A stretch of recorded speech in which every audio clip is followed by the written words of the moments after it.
یہ ماورائے آئین کردار نہیں ہے؟ عائشہ یہ بڑا سگنیفیکنٹ انٹرویو ہے. ہم آج تک جنرل حمید گل صاحب کو مورد الزام اس لیے ٹھہراتے رہے کہ انہوں نے آئی جی آئی بنائی اور انہوں نے تسلیم کیا, اور اس کے بعد آپ دیکھیں کہ جنرل اسلم بیگ پہ کیا ایلیگیشن لگا کہ آئی ایس آئی کے پیسے تقسیم ہوئے. تو آج تو ایک پینڈورا بکس بریگیڈیئر صاحب نے کھول دیا. اور یہ ایاز صاحب نے تو کہا نا کہ شاید چکوال میں چونکہ وہ الیکشن لڑ رہے تھے نون لیگ کی ٹکٹ پہ, جس کا میں اکثر حوالہ دیتا ہوں, اور سب سے زیادہ ووٹ لیے انہوں نے اس ٹکٹ پہ 1,25,000. لیکن عائشہ مجھے اس ساری گناہوں میں وہ بھی شامل, مجھے اس ساری صورتحال بہت قریب سے میں نے دیکھی ہے. دیکھیں اس میں جو جنرل کیانی کے دو رول ہیں. ایک جب چارٹر آف ڈیموکریسی ہوا تو اس کے بعد جنرل کیانی جو ہے بطور آئی ایس آئی چیف کے لندن گئے, وہاں پر بے نظیر صاحبہ سے معاملہ ہوا. تو پہلے مرلے پہ یہ کافلی کی حکومت کی پلاننگ تھی جب وہ D G I S I تھے, جس کا وہ حوالہ دے رہے ہیں. اس کے بعد صورتحال تبدیل ہو گئی اور پھر وہ یہ تسلیم کرتے ہیں کہ پھر پیپلز پارٹی کا معاملہ انہوں نے کروایا, ڈیل کروائی, ڈیل کا لفظ استعمال کیا انہوں نے. تو اس کا مطلب یہ ایک پردہ انہوں نے اور اٹھایا ہے, اور ہو سکتا ہے کہ یہ بھی اب ایک ایشو بنے, چونکہ یہی تو بات وہ جو آپ نے کہا کہ سویلین بالادستی کی بات ہے, تو یہ تو ہماری سیاسی تاریخ میں یہ رول ہے. اب جو بات انہوں نے ایک اور امپورٹنٹ کی ہے, جو اس میں انہوں نے کہا کہ جی وہ چوری کا پیسہ آدھا دے دیں, تو بات یہ کہ میرا نہیں خیال کہ بریگیڈیئر صاحب کا ایسا کوئی رول ہے, یہ کورٹس کا معاملہ ہے, احتساب کے اداروں کا معاملہ ہے. ہاں میں وہی کہہ رہا ہوں کہ یہ نہیں کورٹ میں یہ کیسز ہیں, ان کی اپیل لگی ہوئی ہے. بریگیڈیئر صاحب کے پاس مجھے نہیں پتا کہ ایسا کوئی اختیار ہے یا نہیں, یہ تو کورٹ کا اختیار ہے. لیکن جن کیسز کی بات ہو رہی ہے, ایک کیس میں تو وہ انہوں نے ختم کر دیا تھا, اور ایک کیس میں جو العزیزیہ میں, اور اس میں بھی وہ جو باکردار جج نے جو آج کل ڈسکس ہو رہا بہت زیادہ, اس میں اس نے بھی کہا تھا کہ اس میں کرپشن نہیں ہوئی. اب مجھے نہیں پتا کہ یہ پچھلی صدی کے کیسز ہیں کہ کس حد تک اس میں لوٹ مار ہوئی ہے. اگر لوٹ مار کسی نے کی ہے, ابھی تو آصف زرداری صاحب جو ہم کہتے ہیں کہ اربوں خربوں کی کرپشن میں ملوث تھے, ان کا بھی تو اومنی گروپ سے بھی وہ سلسلہ جو ہے ہمارے اداروں نے ثابت کرنا ہے. تو بات یہ کہ آدھے پیسوں کی بات, میں جہانگیر ترین صاحب کو شریف ترین لوگوں میں سمجھتا ہوں, لیکن اگر آپ ان کے بھی کاروباری معاملات کھنگالیں گے نا تو یہ تو ہر کوئی پکڑا جائے گا. تو لہٰذا یہی وجہ ہے نا کہ آج پاکستان کی معیشت کی جو حالات ہیں, کوئی بندہ سرمایہ کاری کرنے کے لیے تیار نہیں ہے. آپ کھولیں معاملات. اچھا ایم کیو ایم کی طرح توبہ کر لیں, توبہ سے ویسے کیا مراد ہے نواز شریف صاحب؟ توبہ تو بندہ اللہ تعالیٰ سے کرتا ہے, کوئی افراد سے نہیں کرتا ہے. میرا خیال بریگیڈیئر صاحب کو انہوں نے پہلے انٹرویو چونکہ دنیا گروپ کو دیا تھا, اب اس چینل کے لوگ پیچھے تھے, بہرحال اسے جرنلسٹ نے بہت کھنگالنے کی کوشش کی, پھنس وہ گئے ہیں. ٹھیک ہے, کہہ بھی دیا, برملا اعتراف بھی کر لیا. دو ایشوز ہیں, 2007 اور 2008. 7 کے اندر تو یہ بات تو درست ہے, جس کا ہمارے پاس کانکریٹ ایویڈنس بھی ہے, جن کا کتابوں میں لکھا بھی گیا ہے. امریکہ کی جو خاتون سیکرٹری آف اسٹیٹ اس زمانے میں تھی, کونڈلیزا رائز, ان کی کتاب میں بھی تذکرہ ہے کہ کس طرح بے نظیر کے ساتھ ڈائیلاگ کیانی صاحب کا بھی ہوا تھا. پھر جنرل مشرف کی بھی ملاقات ہوئی تھی, جس کے بعد پھر یہ جو ہے واپس آئی تھیں, اور اس کے بعد پھر فیصلہ یہ ہوا تھا اگر ان کو اجازت دی گئی ہے تو نواز شریف صاحب کو بھی واپس آنے کی اجازت ملنی چاہیے. تو اس کی وجہ سے نواز شریف صاحب کو بھی واپس آنے کی اجازت مل گئی تھی, ورنہ 10 سال کے لیے وہ باہر تھے. اچھا, جب ہم 2008 کے الیکشن پہ آتے ہیں, ہمیں نہیں معلوم کہ فیصلہ ہوا تھا وہ بدل دیا گیا, لیکن 2008 کا الیکشن جو جن لوگوں نے مانیٹر کیا ہے اور جنہوں نے آبزرو کیا ہے, فورن کورسپونڈنٹ بھی ہیں, پاکستانی بھی ہیں, اس میں آرمی کی انٹرفیرنس ہمیں الیکشن پروسیس میں نظر نہیں آتی. کوئی ایسا ایویڈنس ہمارے پاس نہیں ہے 2008 کے الیکشن میں کہ انہوں نے رزلٹ کو چینج کرنے کی کوئی ایویڈنس ابھی تک ہمارے پاس کوئی نہیں آیا ہے. جو 1988 کی بات ہوئی ہے, 90 کی بات ہوئی ہے, وہاں ایویڈنس ملتا ہے. لیکن 2008 میں ہمارا میری اپنی کم از کم اسیسمنٹ یہ ہے کہ ہم نے خود الیکشن مانیٹر کیا ہے, اور میں نے الیکشن باہر سے مانیٹر کیا تھا, پاکستان میں نہیں تھا میں اس وقت. تو وہاں ہم جو مانیٹر کر رہے تھے الیکشن, ہماری اسیسمنٹ یہ تھی کہ 2008 کے الیکشن میں آرمی کی انٹرفیرنس نہیں تھی. اس سے پہلے کے افیئر کا تو ہم نے ذکر کر دیا ہے کہ اس میں ہو سکتا ہے. ایک دوسرا جو ایشو ہے جہاں تک پیسے کی واپسی کا ہے, دیکھیے دو پروویژن, ایک تو پلی بارگین کا پروویژن ہے وہ بھی کورٹ کے تھرو ہی ہوتا ہے, دوسرا یہ ہے کہ ایک والنٹری ریٹرن کا بھی گورنمنٹ ایک پروویژن لانے کی سوچ رہی ہے کہ والنٹری ریٹرن جس میں گلٹ کا ایلیمنٹ نہ ہو, لیکن والنٹری ریٹرن میں بھی اگر آپ ایسا کریں گے تب بھی آپ گورنمنٹ آفس ہولڈ نہیں کر سکیں گے. تو ان دونوں, تو لہٰذا اگر یہ دونوں صورتوں میں سے کوئی ایک آپشن زرداری صاحب کی یا شریف فیملی استعمال کرتی ہے تو ان کے لیے ایک ایگزٹ کا راستہ تو ہے, لیکن وہ فیصلہ کورٹ اور لا کے مطابق ہوگا. اب ہوم سیکٹری فیسیلیٹیٹ کر سکتے ہیں لیکن فیصلہ وہ نہیں کریں گے. میں صرف ایک نقطہ جو پروفیسر صاحب نے کہا 100% اس کی تائید کرتا ہوں کہ میرے ذاتی علم میں دیکھیں D G I S I کی حیثیت سے وہ سب کچھ کر رہے تھے, لیکن جو ہی وہ آرمی چیف بنے تو میرے ذاتی علم میں ہے کہ انہوں نے ایک ڈائریکشن جاری کی کہ کوئی سیاسی بندہ, کوئی انتخابی امیدوار ہمارے کسی آفیسز میں نظر نہیں آنا. بلکہ اسی زمانے میں ایک آرڈر آیا تھا کہ جتنے بھی سرونگ آفیسرز تھے سب کے سب سول جاب سے وڈرا کر لیے گئے. ٹھیک ہے, یہ بڑے اچھے سگنیفیکنٹ سٹیپس ہیں جو سامنے آ رہے ہیں, جو اس دور کی یادیں تازہ ہو رہی ہیں, لیکن اداروں کا سیاست میں کردار اس کا تو برملا اعتراف کر لیا نا خاور انہوں نے. اچھا پلیز 2 منٹ مجھے انٹرپریٹ دے دیجیے گا, اور تصحیح کرنی ضروری ہے, تصحیح کرنا ضروری ہے. آپ صاحب رائے ہیں, آپ بھی اور سلمان غنی صاحب اپنی رائے کا اظہار ضرور کریں, لیکن حقائق جو ہیں انہیں ہمیں مسخ کرنے کی اجازت میرے خیال میں کسی کو بھی نہیں دینی چاہیے. آپ نے کہا کہ جی ابھی اپنے انٹروڈکشن میں کہ جی اپوزیشن کا جو پروٹیسٹ کال ہے وہ اپنی موت آپ مر جائیں گے. اپوزیشن نہیں, وہ مولانا فضل الرحمان صاحب کا پریسائزلی نام لیا گیا, اور مولانا فضل الرحمان اس ٹائم پوری اپوزیشن نہیں ہے. پوری اپوزیشن میں پاکستان پیپلز پارٹی, پوری اور آدھی اپوزیشن نہیں, لیکن چلیں مولانا صاحب. اچھا صرف مولانا صاحب کا ذکر ہے, اور مولانا صاحب کے پاس اس وقت آپ کو پتہ ہی ہے پارلیمان کے اندر ان کی کیا حیثیت ہے, خود بھی وہ الیکشن ہار چکے ہیں. دوسری بات آپ نے ذکر کیا کہ جی بہت بڑا انکشاف کر دیا خدا, آپ بات نہیں کرنے مجھے دے رہی. اچھا نہیں, متحدہ اپوزیشن کو کوئی لیڈ نہیں کر رہے, پلیز آپ تھوڑا سا میری بات اگر آپ سن لیں تو. باقی آپ نے کہا کہ جی ہو اتنا بڑا انکشاف, وہ ایک این آر او کا ورڈ آپ نے سنا ہوگا, اس کو ایک آئینی حیثیت بھی دی گئی تھی, آپ کو یاد ہوگا, اس حوالے سے ملاقاتیں بھی ہوئیں جس طرح پروفیسر صاحب نے ذکر کیا. تو یہ تمام باتیں میرے خیال میں آلریڈی ہمارے سلیبس کا حصہ ہیں, ہمارے پولیٹیکل سلیبس کا حصہ ہیں. اس میں میرے خیال میں انہوں نے کوئی بڑا انکشاف نہیں کیا. اس وقت جو ان کی ملاقات بینظیر بھٹو صاحبہ سے اللہ نے جنت نصیب کر ان کے ساتھ ہوئی, این آر او کے حوالے سے جو بات چیت ہوئی, ملک کے اندر واپس آنا, وہ رہیں گی, اس کے بعد جنرل مشرف کنٹینیو کریں گے, پھر ایک حادثہ ہو جاتا ہے 27 دسمبر کو, اس کے بعد سارے کا سارا جو ہمارا جو پولیٹیکل لینڈ اسکیپ ہے وہ چینج ہو جاتا ہے. آ جاتے ہیں 2008 کے الیکشن کے اوپر. 2008 کے الیکشن میں ایک جو بڑی چیز ہے جس کو ابھی ہمیں میرے خیال میں اس کو بھی ذکر کرنا بڑا ضروری ہے کہ تمام جو متحدہ اپوزیشن تھی وہ الیکشن کے حوالے سے انہوں نے کہا کہ جی ہم جنرل مشرف کے جو انڈر الیکشن نہیں لڑتے. 27 نومبر کا واقعہ ہو گیا, چونکہ زرداری صاحب کی وہ سٹن لیول کے اوپر رابطے تھے, ان کو پتا تھا کہ اب یہ سمپتھی کا ووٹ بھی ملے گا اور ویسے بھی ہمارے ساتھ ظاہر بات ہے اسٹیبلشمنٹ کے ساتھ رابطہ ہے, لہذا میں نے تو الیکشن میں جانا ہے. اس کے بعد پھر وہ میسج بھجواتے ہیں محترم نواز شریف صاحب کو. نواز شریف صاحب, سلمان غنی صاحب نے تو ساری میٹنگز لاہور میں وہ اٹینڈ کی ہوئی ہیں. اے آر ڈی کو وہ یہ کہہ کے آتے ہیں جس میں عمران خان بھی تھے, جماعت اسلامی اور باقی بھی چھوٹی موٹی نیشنلسٹک پارٹی جو بلوچستان تھے, کہ جی ہم الیکشن میں نہیں جا رہے. لیکن زرداری صاحب کی کال لے کے پھر وہ الیکشن لڑ لیتے ہیں, اور یہ بیچارے آگے پیچھے بھاگتے دوڑتے رہ جاتے ہیں, یار ہمیں تو ہمارے سے تو پوچھا ہی کوئی نہیں آپ نے. اس کے بعد پھر ایک اور بات آپ نے کہا, بالکل اداروں کا کوئی جو ہے حصہ نہیں ہونا چاہیے. 2013 کے الیکشن سے پہلے انہی جنرل کیانی صاحب کے ساتھ شہباز شریف صاحب اور ہمارے دوست جو ہیں نثار علی خان صاحب کی ملاقاتیں ہوئیں.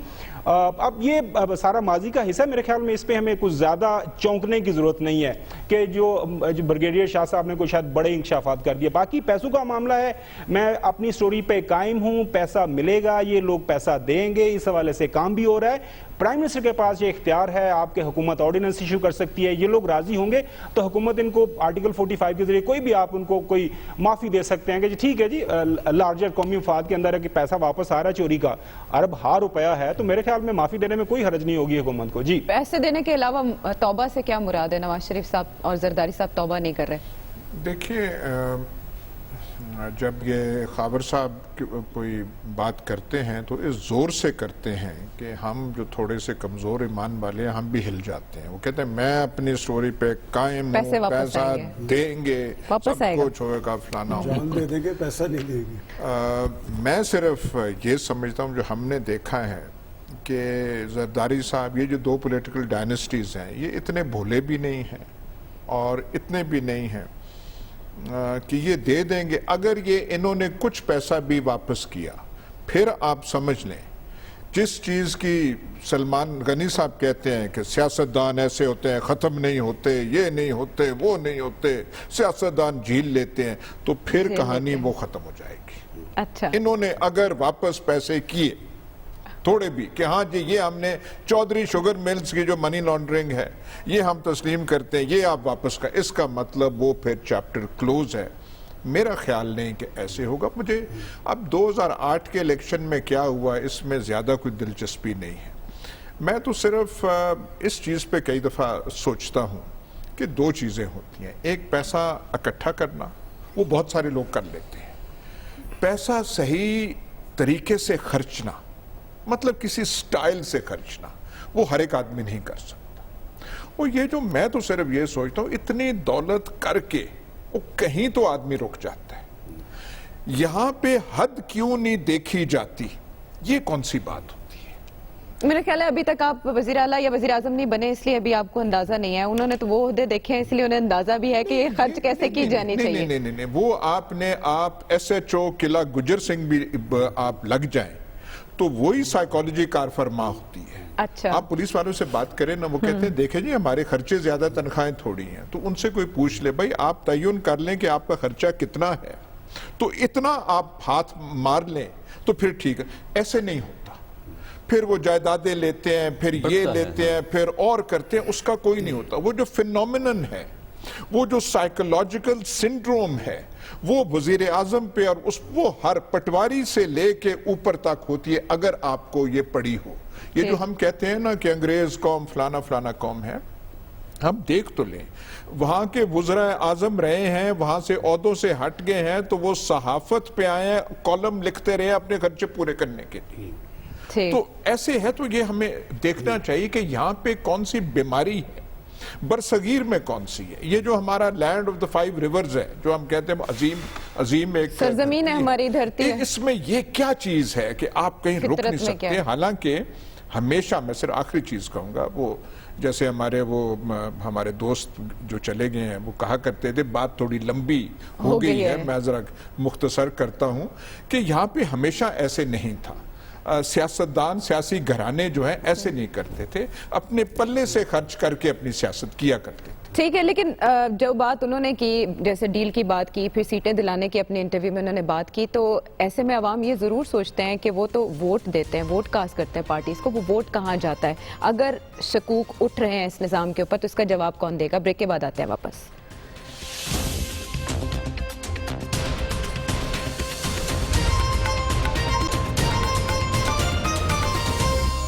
ویلکم بیک ٹو دا شو. ناظرین, وزیر داخلہ این آر او کا رستہ دکھا رہے ہیں آصف علی زرداری صاحب کو اور نواز شریف صاحب کو, جو کہ پابند سلاسل ہے. لیکن جو بات ایاز صاحب نے ادھوری چھوڑی, یہ برصغیر کے خمیر میں اتنا لالچ کیوں ہے, پالیٹکس میں اتنا زیادہ کیوں پیسہ انوالوڈ ہے پاکستان کی؟ عائشہ, انہوں نے ادھوری نہیں چھوڑی, انہوں نے اپنی بات کہہ لی ہے, اور قرآن سے بڑی حقیقت دنیا میں کوئی نہیں. اور اس لالچ کے بارے میں اور دولت کی حوث کے بارے میں کہا گیا ہے کہ یہ جتنی آتی ہے نا اتنی زیادہ اور حوث بڑھ جاتی ہے. اور یہ بات درست ہے کہ سیاستدانوں کے بارے میں کیوں؟ دیکھیں, یہ بات بالکل درست ہے کہ ایک وقت تھا کہ ہم ایسے لوگوں کو جانتے ہیں, ایسے سیاست, نوابزادہ نصر اللہ خان صاحب, کہ ہر دفعہ وہ زمین بیچتے تھے. اور یہ نہیں کہ نوابزادہ نصر اللہ خان صاحب, اور بہت سارے لوگ ہیں جو چیزیں بیچ کے, پلاٹ بیچ کے اپنے بیچارے الیکشن لڑتے تھے. لیکن پھر اب پاکستان کے اندر کسی پارٹی کے اندر کوئی سیاسی کارکن رہ گیا, کسی کو سیاسی جدوجہد کی بنیاد پہ ٹکٹ ملتا ہے, پیسے کی بنیاد پہ, اثر و رسوخ کی بنیاد پہ, برادری کی بنیاد پہ.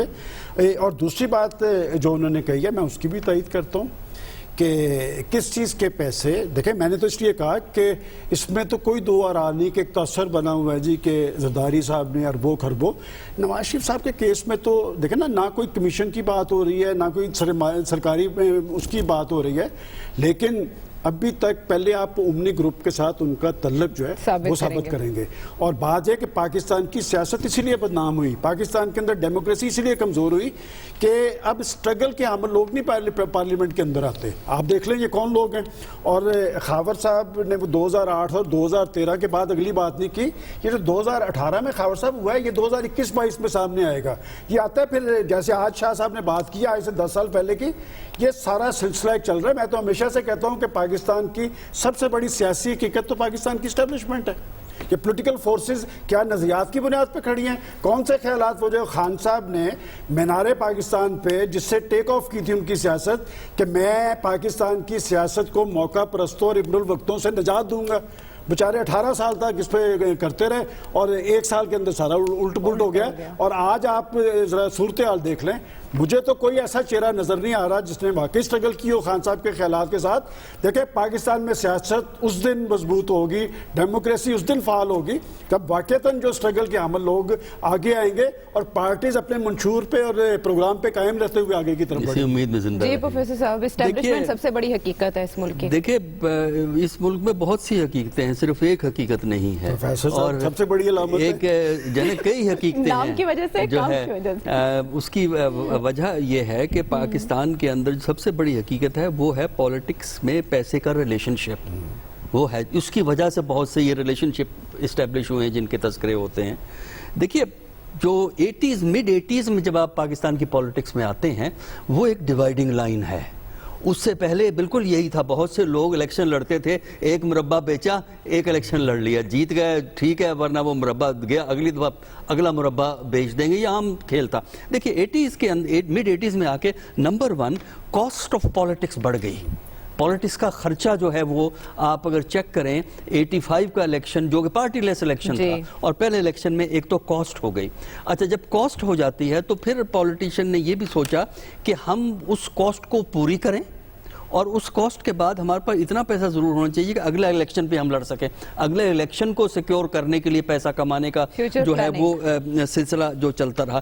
تیسری بات جو ہوئی ہے وہ یہ ہے کہ ہمارے ہاں یہ ایک امپریشن ہو گیا کہ پیسہ آپ کما لیں, سرکاری اسٹیٹ کو لوٹ لیں, آپ کی بچنے کی پروبیبلٹی بہت ہائی ہے کیونکہ آپ اپنا انفلوئنس استعمال کر سکتے ہیں, آپ اپنا پیسہ استعمال کر سکتے ہیں, آپ اپنے کانٹیکٹ استعمال کرتے ہیں. تو اگر کسی معاشرے میں یہ امپریشن ہو کہ آپ لوٹ مار کرو اور بچنے کے امکانات زیادہ ہیں تو معاشرے میں جو ہے نا وہ لوٹ مار بڑھ جاتی ہے, جو ہمارے یہاں ہوا ہے. تو آخری فیکٹر یہ ہے کہ mid 80s کے بعد ایک اور چیز یہاں ہوئی ہے, پاکستان میں ایکسٹرنل پیسہ بہت آیا ہے, چاہے وہ پہلی افغان جنگ کے ریفرنس سے آیا یا مڈل ایسٹ سے آیا.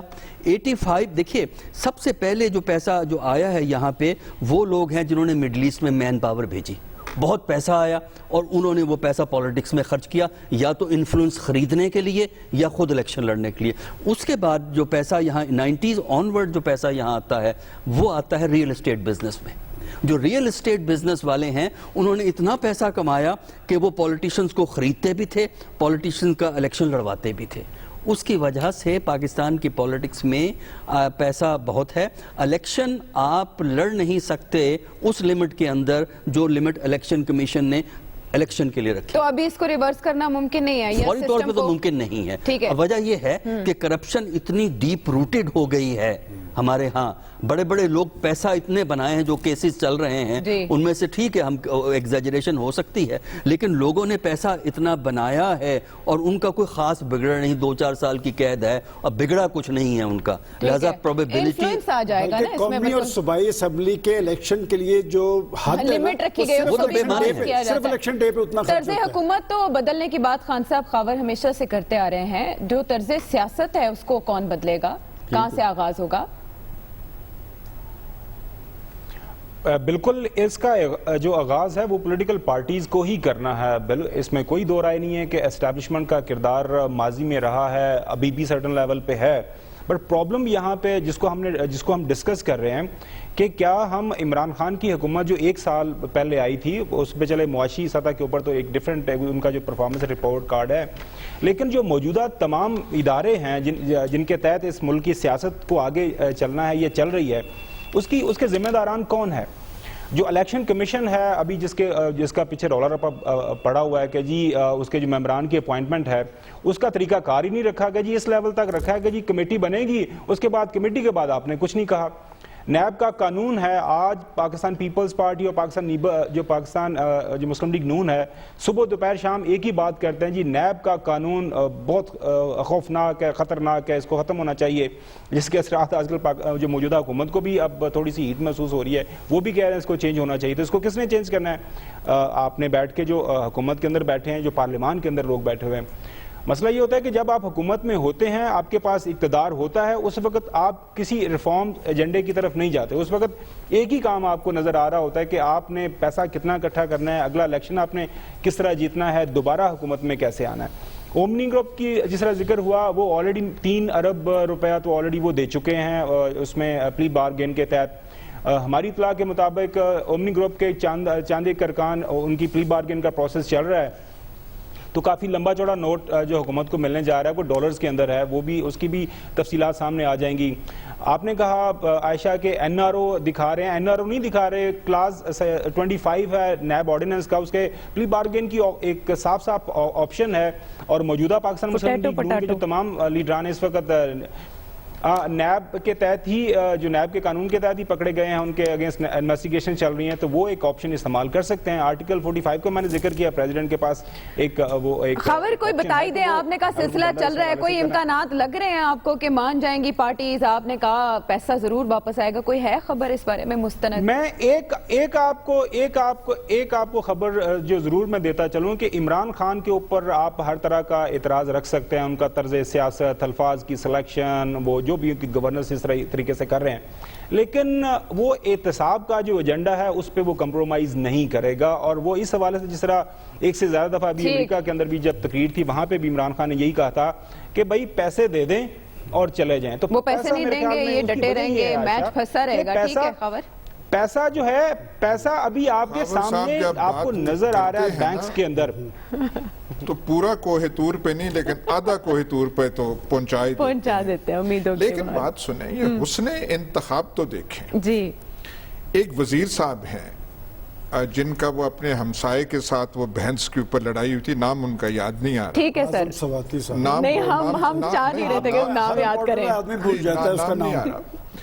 وہ مولانا فضل الرحمان کے آنکھ کتارا تھے جی، جب ان کی جماعت کے تھے، وہ بھینس کی لڑائی بھی ہوئی، وزارت سے پتہ نہیں ہٹے نہیں ہٹے، پھر آنکھ کتارا ہے۔ آپ پارلیمانی امور دیکھ رہے ہیں، وہ دیکھ کے مطلب حسن انتخاب خان صاحب کا بھی دیکھیں کہ وہ جو معیار ہے جس کی وجہ سے آنکھ کا تارا کوئی بنتا ہے، ان کی آنکھ میں بھی وہی معیار ہے۔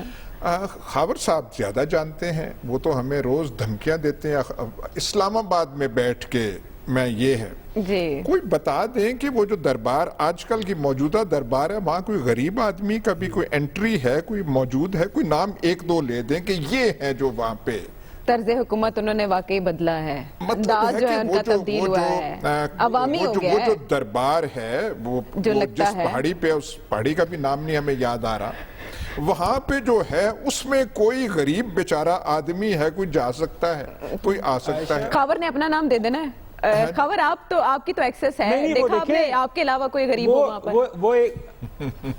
دیکھیں وہ کہتے ہیں نا کہ وہ ایک شعر ہے نا کہ نہیں آ سکو تو آ سکو، اگر آنا ہے تو آ سکو نہیں پتھروں پہ چل کے۔ پرابلم یہ ہے کہ آپ نے سیاست کے رستے اس طرح کے بنائے ہیں کہ جب تک وہاں پہ آپ جو نوٹوں کی گٹھیاں جب نہیں لگائیں گے، سیڑھیاں بنا کے۔ خبر خان صاحب تبدیلی کے نعرے کے تحت آئے ہیں، بدلے نا۔ سلمان غنی صاحب ہم جانتے ہیں، الیکشن سلمان غنی صاحب نے جس طرح کہا الیکشن پھر پیسوں کے ذریعے لڑا جاتا ہے، باقی سلمان غنی صاحب سارے پروسیس سے 4 سٹیپس ہوتے ہیں۔ میں آپ کو بتاؤں، پنجاب کی سیاست میں ایک انجن ہوتے ہیں، انجن سے پھر ڈبے کھینچنے ہیں، وہ انجن ڈبے کھینچتے ہیں، کنیکٹنگ۔ اچھا میں آپ سے ایک سوال پوچھنا چاہتا ہوں، وہ آج کل ہر روز خاور صاحب ایک چیز ذرا پوچھنے دیں، اہم سوال ہے، وہ یہ آموں کی پیٹیاں کہاں گئی ہیں؟ ہمیں تو کوئی نہیں ملی۔ سر وہ کچھ مایانہ صحافیوں کو گئی ہیں، مایانہ صحافیوں کو گئی ہیں، کچھ نے اس لیے واپس کر دی ہیں، وہ زیاد صاحب کے حادثے سے بھی تھوڑے ڈرے ہوئے تھے، اس کے علاوہ یہاں کسی پنجاب میں کسی تو تکرار ہوئی ہے کسی جی بالکل وہ ہوئی ہے۔ اچھا خبر یہ ذرا یہ آپ تک بھی پہنچی ہوگی، آپ کو آئی آموں کی پیٹی؟ عائشہ یقین کرو میرے پاس ابھی تک نہیں پہنچی، جب آئیں گی تو میں ضرور بتاؤں گا، لیکن وہ جو میں سوال پوچھنا چاہ رہا تھا سلمان غنی صاحب سے. جی پوچھیں. سلمان غنی صاحب وہ لندن کا صحافی جو ہے، لندن کا صحافی آج کل ہر روز منہ چڑھا رہا ہے، وہاں سے بیٹھ کے ٹویٹس کر رہا ہوتا ہے. شہباز صاحب کو ذرا مشورہ دیں. اچھا وہ 22 اگست تک کی ڈیٹ تھی، وہ کہہ رہے ہیں جواب نہیں آیا، صحافی کہہ رہے ہیں کہ جواب دے دیا ہے. میں نے پہلے روز سے اب تک کہا ہے کہ جی بات یہ کہ انہیں وہاں پر عدالت سے رجوع کرنا پڑے گا. میں کسی کے ساتھ اس معاملے میں فریق نہیں ہوں. میں نے اسی لیے یہ بات کہی تھی کہ پاکستان کی سیاست اس لیے بدنام ہوئی کہ ہم دعوے کچھ اور کرتے ہیں، جب ہم مسند اقتدار پہ پہنچتے ہیں تو ہم سب کچھ بھول جاتے ہیں. ایک اعظم سباتی نہیں، میں نے بھی تحریک انصاف بنتی دیکھی ہے. جس دن تحریک انصاف بنی تھی میں وہاں پر خان صاحب کے ساتھ موجود تھا، اور آج کی تحریک انصاف میں مجھے وہ نوجوان نظر نہیں آ رہے جو بیچارے سٹرگل کرتے رہے، جو ان کی گاڑی کے آگے پیچھے ہوتے تھے. یہ بہت بڑا المیہ، سیاسی المیہ ہے. اور پاکستان کی سیاست آج پیسے کے ساتھ مشروط ہے، آج اثر رسوخ کے ساتھ مشروط ہے. کہاں گیا میرا اسد عمر؟ وہ تو اپنے کہیں نظر نہیں آ رہا ہے، اور جو لوگ خان صاحب کے ارد گرد نظر آ رہے ہیں وہ آپ زیادہ بہتر جانتے ہیں. یہ ساری پولیٹکس کا حصہ. اچھا نہیں ایک بات بتائیں، بیسک سٹینڈرڈ سیٹ کر سکی پی ٹی آئی پالیٹکس کے بریک پر جانے سے پہلے پروفیسر صاحب؟ ان شارٹ کوئی نیا سٹینڈرڈ تو سیٹ اپ نہیں کیا. صرف ایک ہے کہ ان کا ایمفسس کرپشن پہ روکنے پہ تھا، اس کی وجہ سے ابھی تک ہمیں کوئی ہائر جو اتھارٹیز ہیں، ہائر اپس جو ہیں گورنمنٹ کے، ان پہ کوئی نیا کوئی سکینڈل ابھی تک نہیں آیا. ایک تبدیلی آئی ہے کہ 2 چیف منسٹری کے کینڈیڈیٹ اندر ہو گئے ہیں. اب پنجاب کے اندر چیف منسٹری کا کوئی نام نہیں لیتا. یہ تبدیلی. چلیں ناظرین، اس کے بعد بریک کے بعد واپس آئیں گے، ذرا انٹرنیشنل پالیٹکس کی طرف جائیں گے، کیونکہ لوکل پالیٹکس میں تو بات نکلے گی تو دور تلک جائے گی.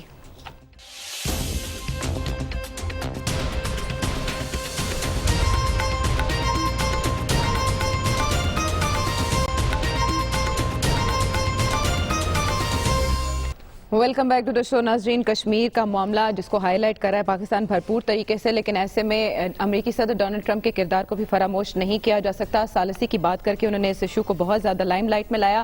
اب وہ G7 سمٹ کے موقع پر سائیڈ لائن ملاقات مودی جی سے کرنے جا رہے ہیں. کیا مکالمہ ہو سکتا ہے، کیا کہہ سکتے ہیں ایاز صاحب؟ دیکھیں، ایک تو ہمیں پلیز ریئلسٹک اس کانٹیکس میں رہنا چاہیے. انہوں نے کوئی اس قسم کا بھرپور اپنے آپ کو میڈیٹر یا ثالث ایسے نہیں کیا. انہوں نے عمران خان کی ملاقات کے بعد وہ ضرور کہا تھا کہ اگر آپ کہیں تو میں کر دوں. وہ ایسے کرتے ہیں امریکہ نے، اور اس سے زیادہ کوئی سیریسلی نہیں کیا. نہ G7 کے میٹنگ میں آ کے کوئی انہوں نے کوئی اتنا بڑا ایشو ایسے کرنا ہے. 1-to-1 میٹنگز میں کہیں وہ کہہ سکتے ہیں کہ ہیومن رائٹس ایشو فلانا فلانا فلانا، پر ہم کئی بار کہہ چکے ہیں کہ ان میں سے G7 میں سے کوئی بھی ملک ایسا نہیں ہے جس نے یہ نہ کہا ہو کہ یہ مسئلہ ہے ہندوستان پاکستان کا 2 طرفہ بنیاد پہ بات چیت کے ذریعے حل کرنے کا، ٹھیک ہے، اینڈ انٹرنیشنل اگریمنٹس اور وغیرہ وغیرہ. تو ہمیں زیادہ توقع جو ہے اس چیز پہ بالکل نہیں کرنی چاہیے. دنیا جو ہے بڑے کولڈ بلڈڈ سرد طریقے سے چلتا ہے. آپ نے دیکھا نہیں یہ جو یہاں پہ تھوڑا ہم غم و غصہ بھی کر رہے ہیں کہ UAE والوں نے وہ ایک ایوارڈ دے دیا ہے، بحرین والوں نے ایوارڈ دے دیا ہے. تو عالمی سیاست جو جسے ریال پولیٹک کہتے ہیں وہ اس طریقوں پہ ہوتی ہے، جو آپ کے مفاد ہوتے ہیں آپ وہ کرتے ہیں. یہ کشمیریوں پہ ہے، ہم پہ ہے، ہم کتنا ایسے اجاگر اس چیز کو کر سکتے ہیں. پر یہ جو ہم نے زیادہ امید لگائی بیٹھی ہوتی ہے کہ ٹرمپ نے یہ کر دیا ہے، یہ کر دیا ہے، میرے خیال تھوڑا ریئلسٹک ہمیں ہونا. جو اس کا کمپوننٹ ہے وہ مضبوط معیشت بھی ہے، یعنی کہ آپ کی معیشت اچھی ہوگی، آپ کے تعلقات اچھے ہوں گے، آپ کی بات دنیا مانے گی. سلمان صاحب اتفاق کریں گے؟ عائشہ یہ ٹھیک کہا صاحب نے کہ یہ ثالثی والی بات بھی پہلی دفعہ نہیں ہوئی. اس سے پہلے بھی پاکستان ہمیشہ کہتا رہا کہ ہم آپ کو ثالث ماننے کے لیے تیار ہیں. ثالث وہ ہوتا ہے جس پہ دونوں پارٹیز اعتماد کا اظہار کریں. وہ تو بات سننے کے لیے بھی تیار نہیں ہے. اب جو کل ملاقات ہونے جا رہی ہے سائیڈ لائن، کیا آپ کے خیال میں اپنا صدر ٹرمپ صاحب یہ کہیں گے کہ 5 اگست کا اقدام واپس لے لیں، یا یہ کہیں گے کہ اپنی فورسز وہاں سے وڈرا کر لیں، یا یہ کہیں گے کہ وہ جو مارشل لا لگا رکھا ہے وہ بند کریں؟ ہاں، اس لیے میں نے جیسے کل کہا تھا کہ جو ہم توقع نہیں کر رہے تھے کہ دیکھیں میڈیا کی ایک طاقت ہے کہ میں نہیں سمجھتا تھا کہ یہاں تک کہ جو مغربی اقوام یا مغربی ممالک یا عالمی طاقتیں اپنی تشویش ظاہر کریں گی، اس میں یہ کریڈٹ ہمیں عالمی میڈیا کو ضرور دینا چاہیے کہ واقعتاً انہوں نے اس انسانی مسئلہ سمجھا، ایک پریشر کریٹ کیا. ٹائٹ کیا. دیکھیں نہیں، بھارت کے اندر بھی ایک صورتحال طاری ہوئی ہے.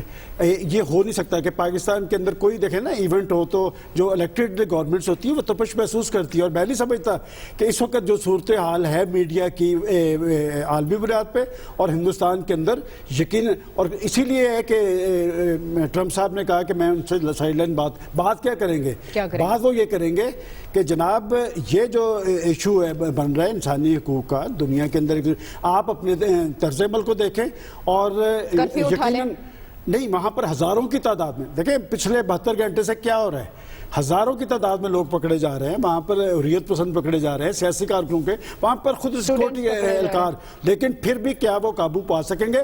میں سمجھتا ہوں کہ یہ ایشو عالمی بنا ہے اور پاکستان نے ایک لمبی گیم ہے، کرنی پڑے گی. دیکھیں پاکستان کو متحرک ایک رول ادا کرنا ہے سفارتی محاذ پہ، اور عالمی فورسز نے کیوں، میں نے کل بھی کہا تھا کہ وہ سرکے ہیں اپنے موقف سے، اس لیے سرکے ہیں کہ میڈیا نے اپنا ایک رول ادا کیا. کریں گے ڈونلڈ ٹرمپ؟ دیکھیے جو پاسبل سائیڈ لائن پہ گفتگو ہو سکتی ہے وہ صرف 2 ہی امور پہ ہوگی. ایک تو یہ ہے کہ وہ ایک جو ہے ہیومن رائٹس کے سلسلے میں ایشو ریز کر سکتے ہیں ان کے ساتھ.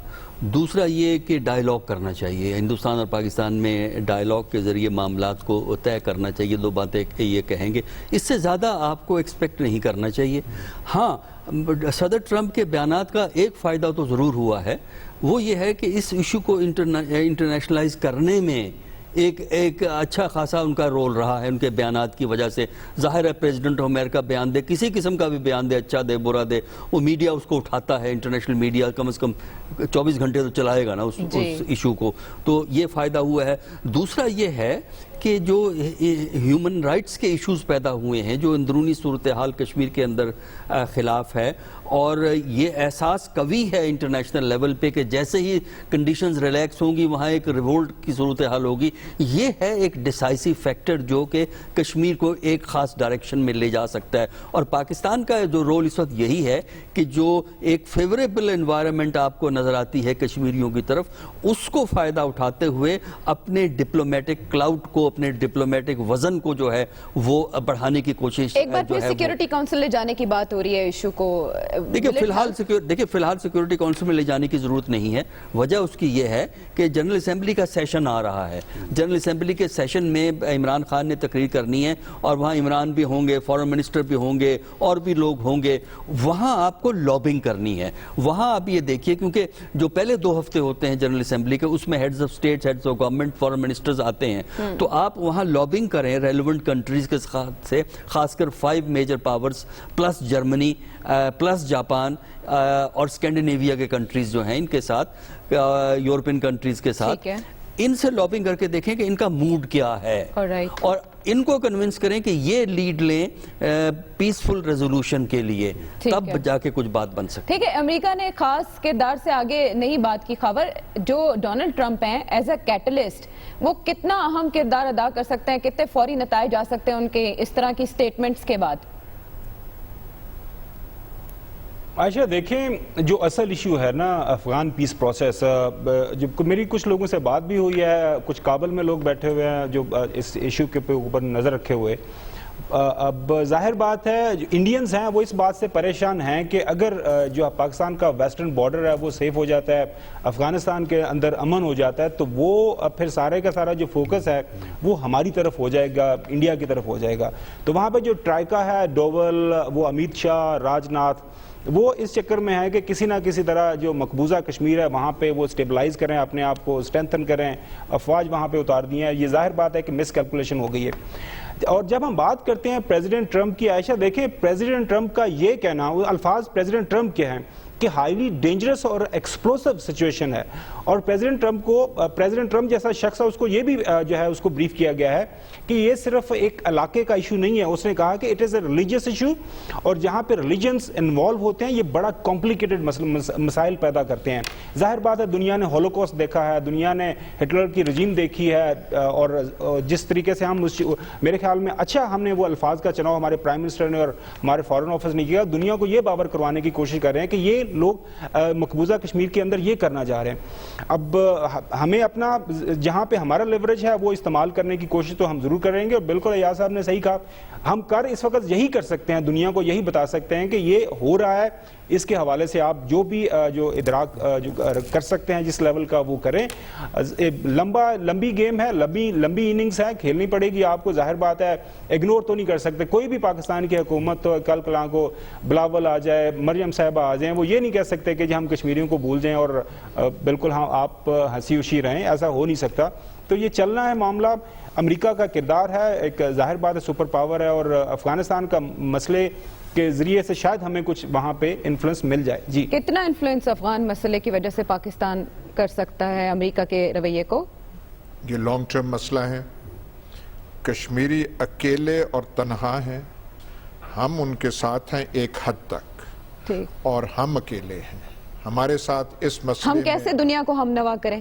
نہیں, یہ لانگ ٹرم ہے. ایک لابنگ کریں بس. آئرلینڈ میں اگریمنٹ ہوئی, ٹھیک ہے, آئرلینڈ میں کتنا شورش, کتنا کچھ وہاں پہ رہا. ایک دن نہیں ہوا, 60 70 80 سال کے ہمیں بعد کنکلوڈ کریں. بہت سارے یہ اوور نائٹ یہ نہیں ہونا. ایک چیز میں چیئرمین سینٹ کو اپریشیٹ کروں گا کہ کل ہم شرمسار تھے کہ ایک طرف کشمیر کی صورتحال تھی اور ابو ظبی والے اس کو میڈل پہنا رہے تھے. چیئرمین سینٹ نے بہت اچھا کیا اپنا دورہ ملتوی. چھوٹے چھوٹے سٹیپس لیکن مربوط اسٹریٹجی چاہیے کشمیر کے مسئلے کے حل کے لیے. پروگرام کے حوالے سے ناظرین فیڈ بیک ضرور دیجیے گا اگلے پروگرام تک کے لیے. لینے کے بعد